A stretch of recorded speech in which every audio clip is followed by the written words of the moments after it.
on the edge of a cliff. Herkese merhaba arkadaşlar. Bugün Lords Mobile'de 2026 Dünya Şampiyonası'nı inceleyeceğiz. Şampiyona yaklaşıyor. Şu an zaten e, etkinlikler başlamış durumda. Kısaca direkt etkinlik tanıtımına gidiyoruz. Bakın arkadaşlar. 12 takım oluşacak. Toplamda 180 bin dolar üzerinde bir ödül havuzu için yarışacaklar diyor. Şöyle sıralama ödüllerine baktığımızda bakın birinci sıradaki 36 bin dolar. 2 milyon 520 bin elmas, mücevher değil elmas arkadaşlar, paket alabilecek şekilde elmas. Bu çok ömrü hayatınızda göremeyeceğiniz bir elmas. O kadar anlatıyorum üst düzey olarak. 2 milyon 520 bin elmas arkadaşlar. İkinci sıradakine 12 bin dolar. Onlara da 1 milyon 20 bin elmas. Üçüncü kişilere 6 bin dolar, 720 bin elmas. Şimdi bunlar arkadaşlar kendi aralarında tabii ki bölüşüyorlar. Üçer kişi ise üç kişiye bölüşüyor. Tek kişiye gitmiyor yani bunlar. Ama yine de çok fazla arkadaşlar. İnanılmaz fazla bir ödül. Tabii ki oyun içi. Sadece nakit harici. Diğerleri oyun içi. Şimdi şöyle baktığınızda 6. sıradaki 4 ile 6 arasındaki 570 bin elmas. 7 ile 12 arası 420 bin elmas. Bu şekilde ödüller alacaklar. Şimdi şuraya baktığınızda bakın ayrı ayrı. Şurada herhalde kale temaları var. Şurada rota teması görüyorum. Burada işte seyahatle ilgili. Evet, pasaportunuzun da olması lazım böyle bir durumda. Bunu da unutmayın. Şimdi etkinlik kaydına geldiğimizde bak 2026 Dünya Şampiyonası geri döndü. Bir önceki şampiyonalardan belki bir kesitler oluşturup bir video yapabiliriz bu konuda. Hani öncekinde neler olmuştu bakın diye. Şimdi yenisinde neler olacak ona göre daha iyi akılda kalabilir. Bakarız ileriki günlerde. 36 oyuncudan oluşan en iyi 12 takım Singapur'da taht için savaşacak, yarışacak. Bu destansı etkinlikte 180 bin dolar üzerinde bir ödül havuzu var.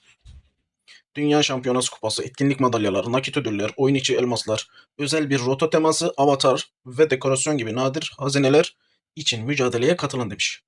Evet, kayıtlar zaten bitmek üzere. 3 kişilik bir takım oluşturun. Evet, ücretsiz bilet için yarışın diyor. Dediğim gibi arkadaşlar, zaten üst düzey kişiler buralarda daha çok şans bulabiliyorlar. Diğerlerine fazla bir şans kalmıyor. Oraya gitse bile oradaki savaşta kaptanlık yapmamış adam düşünün. Nasıl mücadele edecek? Çevrim içi elemeler. Evet, ilk 12 mücadelesi. Burada 2, 4 ve 6. aşamalarda küresel olarak birinci sırada yer alan takım efsanevi hükümdar olarak bir üst tura yükselirken kalan 9 takım kendi aralarında sıralamalarına göre bir üst tura yükselecek diyor. Böyle bir tablo vermiş. Şampiyona kuralları. Önemli olan nokta arkadaşlar aslında burası. Şöyle geldiğimizde şuraya baktık. Etkinliğin özetini söyledim. 12 takım yarışacak. 36 oyuncudan, 3'er kişiden 180 bin dolar para ödülü var. Tabi bu hepsine dağıtılacak şekilde. Burada etkinliğin ikinci kısmı şöyle. İlk etkinlik kaydı. İkinci kısmı çevrim içi elemeler. Üçüncü kısmı Singapur'daki şampiyonu arkadaşlar. Şimdi şurada kayıt aşaması var. İlerleyen 12 takım için 6 gün 5 gece lüks bir otelde konaklama ve Singapur'a gidiş dönüş uçak bileti sağlayacağız. Yalnızca konumuzla ve etkinlik yeri bölgesiyle eşleşen biletler tarafımızca sağlanacak. Burada çevrim içi elemeler. Dünya genelinde ülkeler ve bölgeler 7 klasmana ayrılacak. Her klasmandaki takımlar 6 yarışma aşamasında puan için yarışacaklar. 2 şekilde ilerleme sağlanacak ve toplamda 12 takım ilerleyecek. Evet, ayrıntılar daha sonra açıklanacak. Singapur Şampiyonası 3. bölüm son kısım. 12 takım 2 Eylül 2026'da Singapur'a varacak. 4 gün bir dinlenmenin ardından şampiyona 6 Eylül'de başlayacak. Şampiyona tüm katılımcı takımların özel bir imparatorluk savaşında yer alacağı özel bir sunucuda gerçekleşecek. Bu ne demek arkadaşlar? Atıyorum mesela 3 kişilik, bak kısa özet geçiyorum. 3 kişilik takımınız var. Mesela normal oyununuzda en fazla ne kadar içtima açtığında kaptanlık katılabiliyorsunuz? Örnek siz 200k falan atıyorsunuzdur. Orada büyütüyorsunuzdur. Belki 250k falan atıyorsunuzdur. Orada işler değişiyor arkadaşlar. 1 milyonun üstünde asker gönderiyorsunuz. Tam net olarak aklıma gelmedi. 250 miydi? Daha fazlaydı herhalde. Asker gönderiyorsunuz. Böyle 200k 300k değil. 1 milyonun üstünde asker katılıyor. O 3 kişi. Onun haricinde ayrıyeten bir de şey vardı. Farklı bir yine kapışma var. Orada herkes üste solo saldırıyor. Solo savaşta orada yine birinci seçiliyor. Ödül falan alıyorlar. Dediğim gibi bunu vaktimiz olursa zaten hatırlatmak amaçlı, yeni oyunculara göstermek amaçlı, görmeyenlere aynı şekilde göstermek için bir video oluşturabiliriz. İmparatorluk Savaşı'nda yer alacağı özel bir sunucuda gerçekleşecek. Adalet ve şeffaflığın sağlanması için şampiyonada yalnızca aynı özelliklere sahip resmi etkinlik hesapları kullanılacak. Nasıl arkadaşlar? Buradan ne anlıyorsunuz mesela? Ben size kısaca söylüyorum. Hemen aklınızda kurun, planlayın, hayal edin. Örnek mesela hiç yıldızlaması olmayan şampiyon ekipmanları düşünün. Ve herkes de aynı. Kalenin kudreti, içindeki asker sayısı, saldırı değerlerinin hepsi aynı. Mesela yıldızlamaya girmemişler ya da yıldızlamalara girseler bile hep tüm kalelerde yıldızlamalar bile aynı. Olacak derecede bir kale veriyorlar. Senin de kalen aynı oluyor, karşıdakinin de kalesi aynı oluyor. Yani tüm oradaki kaleler, seninle yarışacak kaleler seninle aynı düzeyde oluyor.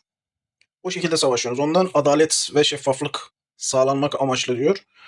Etkinlik 3 aşamadan oluşacak. Birinci tur, ikinci tur ve final. Evet. Herhangi bir katılımcı bir sıkıntıdan dolayı diyor ki İGG etkinlik kapsamında değişiklik yapabilir diyor. Evet. Şu etkinlik kayıt dönemi. İkinci eleme klasmanı. 7 klasmana ayrılacak. A, B, C, D, E, F, G. Takımlar oluşturulacak. Evet. Çevrim içi elemelere katılacaklar. Sıralama puanı için yarışacaklar. Evet. Şimdi kayıt kuralları. Arkadaşlar kayıt kurallarında takım oluşturuyorsanız 1000 elmas tüketir diyor takım oluşturmak. 1000 elmas. Mücevher değil. Takım adları otomatik olarak oluşturulacaktır diyor. Evet şöyle baktığımız zaman. Evet davet kodu falan illaki görmüşsünüzdür. Bir yere katılmak istiyorsanız davet kodunu yazmak zorundasınız. Ya da siz oluşturup davet kodunu başkasına göndermek zorundasınız.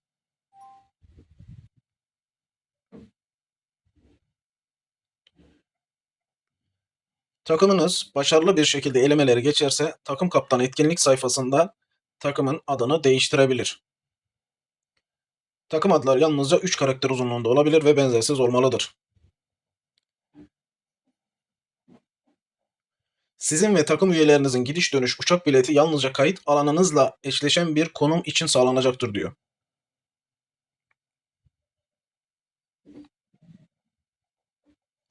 Şimdi geldik kapışacakları yere. 6 tur. Çevrim içi elemeler yani 2 olarak bahsettik ya, bir kayıt, 2 çevrim içi eleme. Çevrim içi elemelerde arkadaşlar 6 tur üzerinden ilerleyecek. Her turda belirlenen görevlerin tamamlanmasıyla sıralama puanları kazanılmalıdır diyor. 1. Lonca Festivali. Belirli sayıda sıralama puanı kazanmak için bireysel puan gereksinimleri yerine getirin diyor. 2. En güçlü takım. Takımlar 6 günlük bir puan turnuvasında yarışır ve final sıralamaları verilen sıralama puanlarını belirler. Final sıralamaları verilen sıralama puanını belirler diyor. Kaos Arenası. Öncekinde herhalde Kaos Arenası falan gibisine şeyler yoktu. Kaos Arenası'nda belirli sayıda sıralama puanı kazanmak için bireysel puan gereksinimlerini yerine getir. Yani üst düzey puan ne kadar alabiliyorlarsa artık herkes katılmak, şampiyonada yarışmak istiyorlarsa üst düzey olarak ne var ne yok harcamaları lazım. 4. Kraliyet içtiması. Takımlar kazanılan kraliyet puanlarına göre sıralanır ve nihai sıralamaları verilen sıralama puanları belirler. Ayrıca kraliyet yapısında sıralamaya giren oyuncular ekstra sıralama puanı kazanacaklardır diyor. Ejder Arena. Arena savaşlarını da koymuşlar. Belirli sayıda sıralama puanı kazanmak için tek kişilik puan gereksinimlerini yerine getirin diyor.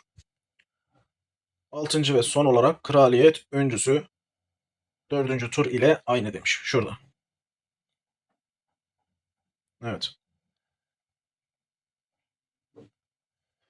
3'ten az üyesi olan takımlar sıralamaya giremez.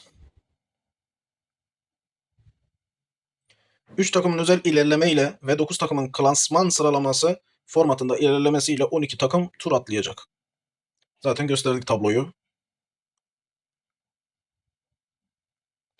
İkinci tur, dördüncü tur, altıncı turda küresel olarak birinci sırada yer alan takım, sonraki klasman sıralamalarına katılmaya gerek kalmadan doğrudan bir üst tura yükselir. Yükselen takımlar her klasmandaki normal eleme kotasına dahil edilmez. Yükselen takımlar ödül kazanmak için sonraki etkinliklere katılabilir ancak daha fazla sıralamaya katılmazlar.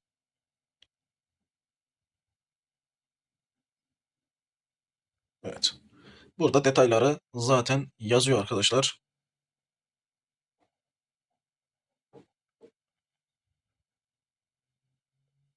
Bonus sıralama puanları bulunduğunuz vilayete göre bağlı olarak değişir diyor.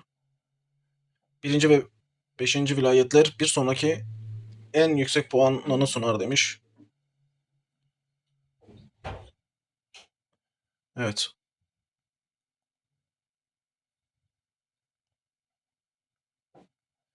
Zaten arkadaşlar 18 yaş ve üstü olması lazım şampiyona için. Resmi çalışanlarımız katılımları onaylamak için zaten görüşmeler yapacaklar. Kazananlarla işte şampiyonaya gidecek kişilerle falan onlar direktmen ilgilenecekler böyle bir şeyle. Şampiyona mekanı Singapur'da düzenlenecek. Gidiş dönüş bileti, otel konaklanması sağlanacak. Ekonomi sınıfı ve 6 gün 5 gece ücretsiz konaklama sağlanacak arkadaşlar. Seyahat programı Singapur saatine göre ayarlanacak. Dikkat edin orası Asya ülkesi. Varış kalkış yazıyor. Şöyle baktığımız zaman 2 Eylül 2026'da Singapur'a varmaları ve 7 Eylül 2026'da geri dönmeleri beklenmektedir diyor. Sizi otelden alıp otele bırakmak için ulaşım tarafımızca sağlanacaktır. Lütfen program çakışmalarını önlemek için seyahat düzenlemelerinizi önceden yapın. Karşılama ziyafeti katılımcılara gösterdikleri destekten ötürü teşekkür maliyetinde konaklamaları sırasında karşılama ziyafeti düzenlenecektir. Evet. Şöyle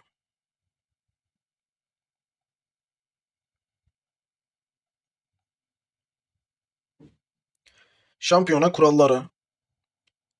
Şampiyona özel bir sunucuda gerçekleşecektir diyor. Yani resmi onların ayarladığı bir bölümde gerçekleşecek. Tüm oyuncular birbirleriyle yarışmak için hepsi aynı özelliklere sahip resmi etkinlik hesaplarını kullanacaklar. Oyun deneyimini geliştirmek için 2026 etkinliğine yeni bir gelişme aşaması eklenecek. Ayrıntılar daha sonra açıklanacak. Katılımcılara şampiyonadan önce hesap yapılandırmalarını ayarlamaları ve kaydetmeleri için zaman verilecek. Evet. Yani arkadaşlar buradaki muhabbet şu. Diyelim ki savaşa gireceksiniz. Hesabı size veriyorlar. Ondan önce size ayar çekmenizi söylüyorlar. Örnek ne? Girdin işte hünerini kendin hemen ayarlayıp kaydedeceksin. Ya da bir hüneri alıp bırakacaksın. Onun haricinde işte forum falan kaydediyorsunuz ya oraya. 6-5-9 işte bilmem 4-4-2 gibi falan. Onları aynı şekilde ayarlayıp ekleyeceksiniz. Ekipmanları aynı şekilde eklemeyi falan kendiniz yapacaksınız. Bunları yaptıktan sonra o süreyi veriyor işte. O süreyi size veriyor. Siz orada o kayıtları yapacaksınız. Ayarınızı çekeceksiniz. Sonra savaşa. Evet. Şampiyonanın etkinlik formatı İmparatorluk Savaşı olacak. Geri sayım sona erdikten sonra yapıyı işgal eden takım 60 saniye daha fazla işgal süresi kazanacak. Her maç 30 dakika sürecek ve oyuncuların maçtan önce hazırlanmaları için 5 dakika daha verilecek. Evet, 30 dakika sürecek. Oyuncuların maçtan önce hazırlanmaları için 5 dakika daha verilecek. Yani 5 dakika verecekler. Yine ayarlamanı yapabileceksin. Evet, maçın kazananı demiş format. Evet, ne hangisini oynarsanız savaşırsanız savaşın. Format maçın kazananı, savaşı kazanan.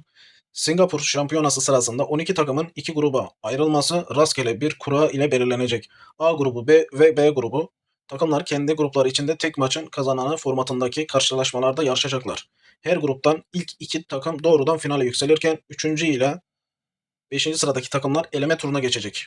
Her grupta sonuncu olan takım turnuvadan elenecek. Evet. Ya ilkinde hemen işte birkaç tane takım elemektense işte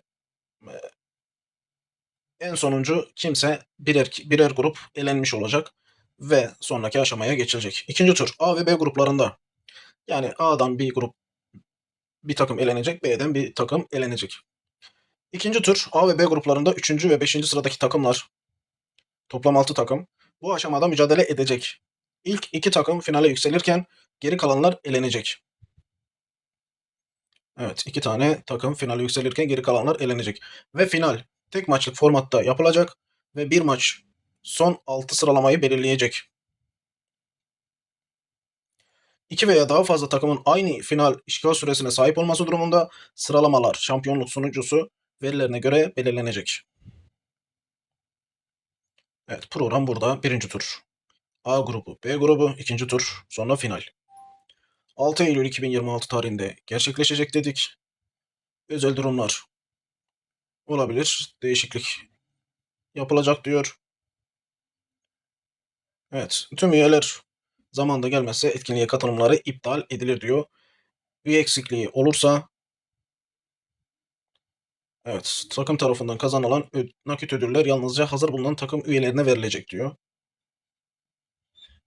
Şampiyona sırasında kişisel nedenlerle bir oyuncu çekilirse kalan takım üyeleri kalan maçlarda yarışmaya devam edebilir.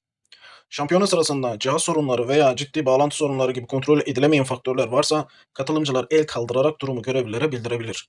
Etkinlik personelinin sorunu değerlendirip onaylaması durumunda maç geçici olarak askıya alınacaktır. Bir katılımcı cihazıyla ilgili sorun yaşarsa bir profesyonel üyesinden yedek bir cihaz değişimi talep edebilir diyor. Bir personel üyesinden hemen cihaz talep edecek, devam edecek. Şampiyona sırasında 3 dakikadan fazla süren bir ağ kesintisi olursa etkinlik personeli maçın yeniden başlatılıp başlatılmayacağına karar verecektir diyor. 3 dakika zaten ağ kesintisi oluyorsa adam zaten çekilsin. Şampiyona sırasında sonucuda veya oyunda bir hata oluşursa, evet, tekrar yine aynı şekilde maçın sıfırdan başlanıp başlanmayacağına karar verecekler diyor.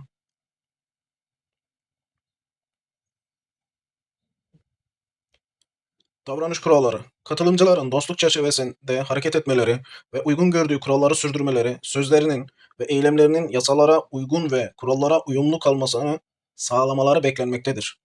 Aşağıdaki yasaklanmış davranışlarda bulunan herhangi bir katılımcının içerikleri değiştirilebilir veya kaldırılabilir. İhlaller, uyarılar, susturma, askıya alma, hükmen mağlubiyet, kalıcı yasaklar veya diğer uygun eylemler de dahil olmak üzere farklı türde cezalara yol açabilir. Lords Mobile ekibi bu kuralları ihlal eden oyuncuların veya takımların etkinliğe devam etme durumunu iptal etme hakkını saklı tutar. 1. Katılımcılar şampiyona boyunca uygunsuz davranış veya dil kullanmaktan kaçınmalıdır. 2. Katılımcılar herhangi bir platformda rakiplerine hakaret edemez veya aşağılayıcı dil kullanamaz. 3. Katılımcıların organizatörün izni olmadan herhangi bir sosyal medya platformunda veya farklı ortamlarda Lords Mobile'in marka imajına zarar verebilecek doğrulanmamış bilgileri yayınlamasına veya uygunsuz açıklamalar yapmasına izin verilmez. Ve 4. Katılımcıların şampiyona boyunca uygun şekilde davranmaları beklenir. Bu ilgili ülkelerin yasalarına, düzenlenmelerine uymayı, açık şiddet içeren veya saldırgan içerikten kaçınmayı, rakiplere karşı ayrımcılık veya düşmanlıktan kaçınmayı, diğer oyunları tanıtmamayı, başkalarının yasal haklarına saygı göstermeyi ve toplumsal normlara ve değerlere bağlı kalmayı içerir. Ancak bunlarla sınırlı değildir. Geldik ödüllere. Bak, birinci sıradakine ne diyor? Dünya Şampiyonası Kupası 1. Bireysel Etkinlik Kupası 3. Evet. Bireysel Etkinlik Kupası 3. Yani 3 kişiye verilecek, onu söylüyor. 36 bin nakit dediğimiz gibi. Neyse, yarısını söylemiştik. Devam edelim. 2000 2000 değil bu. 2 milyon 520 bin elmas. Özel dekorasyon, özel rota teması. Sadece özel rota teması birinci sıradakilere veriliyor arkadaşlar. İkinci sıra bireysel etkinlik kupası. 3 kişiye. 12.000 dolar nakit, 1.020.000 elmas, özel dekorasyon, özel rota teması, özel etkinlik avatarı. Burada da var. Şunlar hepsine veriliyor bunlar. Burada neredeyse sona konmuş. Bu aşağı geldiği için şu ortada. Üçüncü sıradakilere bireysel etkinlik kupası heresine 6.000 nakit, 720.000 elmas, özel dekorasyon, özel rota teması, özel etkinlik avatarı. 4 ve 6. sıradakilere bireysel etkinlik kupası 570.000 elmas, özel dekorasyon, özel rota teması, özel etkinlik avatarı. 7 ve 12. sıradakilere bireysel etkinlik kupası 420.000 elmas, özel dekorasyon, özel rota teması, özel etkinlik avatarı. Ödül dağıtımı. Elmas ödülleri katılan her takım üyesinin kayıtlı oyun hesaplarına sıralamalarına göre eşit olarak dağıtılacaktır. Nakit ödülleri yerinde kurallara göre katılan her takım üyesi eşit olarak dağıtılacaktır diyor. Evet.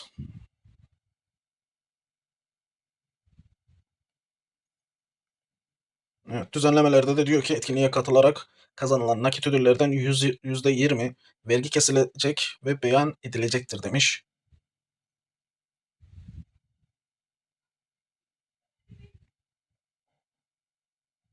Evet. Vergi tutarı ödülden düşülecek diyor. Evet arkadaşlar.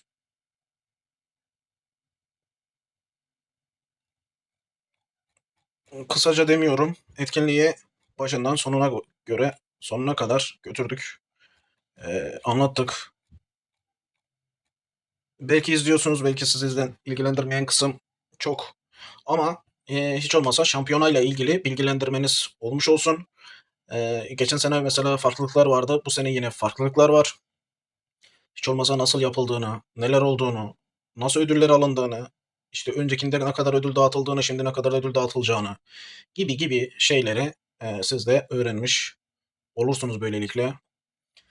Bugünlük videomuz bu kadar olsun. Arkadaşlar videodan çıkmadan önce videoyu beğenmeyi, kanala abone olmayı unutmayın. Kendinize iyi bakın, sağlıcakla kalın. Görüşmek üzere.